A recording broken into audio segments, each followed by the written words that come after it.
আসসালামু রহমতুল্লাহি ওয়া বারাকাতুহু আলহামদুলিল্লাহ ওয়াসসালাতু ওয়াসসালামু আলা মান লা নাবিয়্যা বা'দাহু বিল্লাহি মিনাশ শাইতানির রাজিম বিসমিল্লাহির রহমানির রহিম খুসুল কুরআন মিন আরবা মিন আব্দুল্লাহ ইবনু মাসউদ তাবাআদা বিহি ওয়া সালিম মাওলা আবি হুযাইফা ওয়া মুআজ ইবনু সাবাল ওয়া উবাহ ইবনু কাফ। আজকের বক্তব্যের বিষয় হলো চারজন ব্যক্তির কাছ থেকে কোরআন গ্রহণ করার কথা এসেছে। তোমরা চারজনের নিকট হতে কোরআন গ্রহণ করো।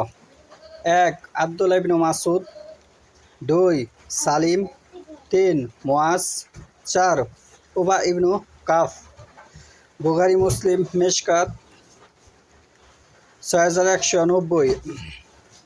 আন আনাস ইবনু মালিক কালা কালা রাসূলুল্লাহ সাল্লাল্লাহু আলাইহি ওয়াসাল্লাম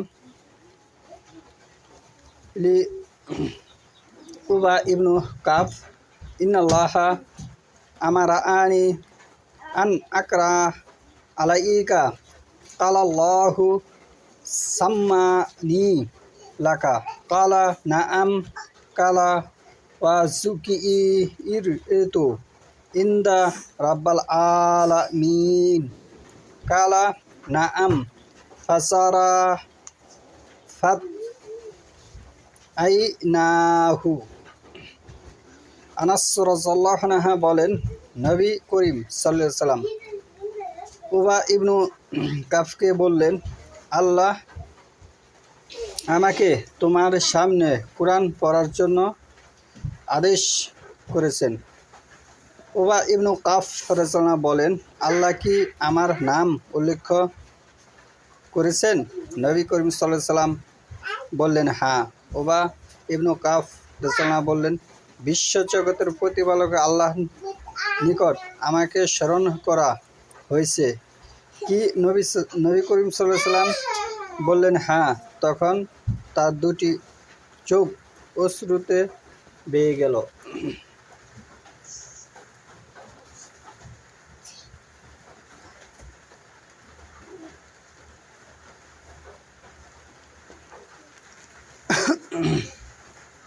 আন আনাস রাদিয়াল্লাহু আনহু জামা আল কুরআন আলা আহাদিন নবী সাল্লাল্লাহু আলাইহি ওয়াসাল্লাম আরবা কুল্লুহুম মিনাল আনসারি ওয়া মুআজ ইবনু জাবাল আবু যায়েদ ওয়া যায়েদ ইবনু সাবিত।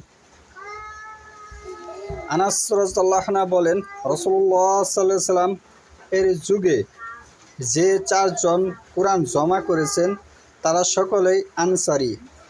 1 উবাহ ইবনু কাফ, 2 মুআজ ইবনু জাবাল, 3 আবু যায়েদ, 4 যায়েদ ইবনু সাবিত। বুখারী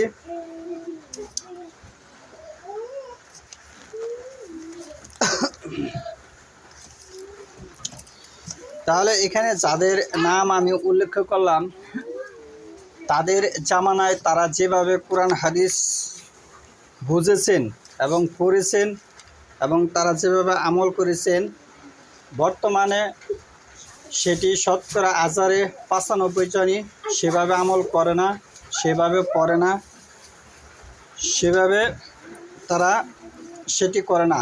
তার উল্লেখযোগ্য আল্লাহ রাসূল সাল্লাল্লাহু আলাইহি ওয়াসাল্লাম সহিহ বুখারীর 3 নম্বর খণ্ড হাদিস 2810 আল্লাহ রাসূল বলেছেন, শেষ জামানায় কিছু লোক বের হবে যারা মানুষকে ডাকবে জাহান্নামের দিকে। এবং সহিহ বুখারী 3 নম্বর খণ্ড হাদিস নাম্বার হচ্ছে 3606। সেখানে হুযাইফা রাদিয়াল্লাহু আনহু বলতেছে, আল্লাহ রাসূল সাল্লামকে মানুষ জিজ্ঞাসা করতো সাহাবীরা কল্যাণ সম্পর্কে, আমি তাকে জিজ্ঞাসা করতাম অকল্যাণ সম্পর্কে। সে হাদিসের প্রেক্ষাপটে আল্লাহ রাসূল সাল্লাম বলেছেন, শেষ জামানায় কিছু লোক বের হবে যারা মানুষকে দাওয়াত দিবে তাদের দলভুক্ত হওয়ার জন্য। যে ব্যক্তি তাদের দলভুক্ত হবে তারা জাহান্নামে যাবে।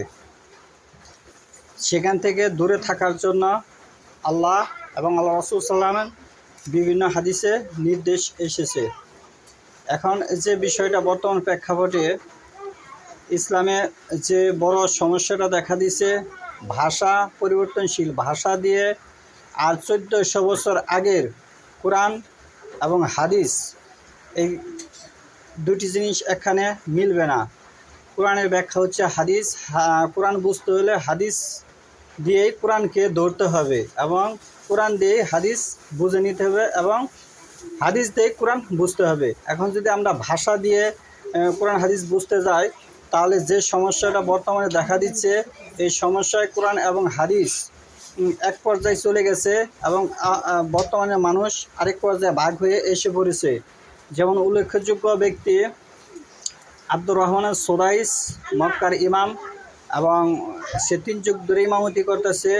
তার পড়ার অসংখ্য যে ভুল, সোয়াদের পরা হরফ সে দোয়াত ধরেছে সেটা ভুল, এবং ওয়ার নিচে সে ওয়ার নিচে জেদ দিয়ে সে ব্যবহার করছে সেটাও ভুল।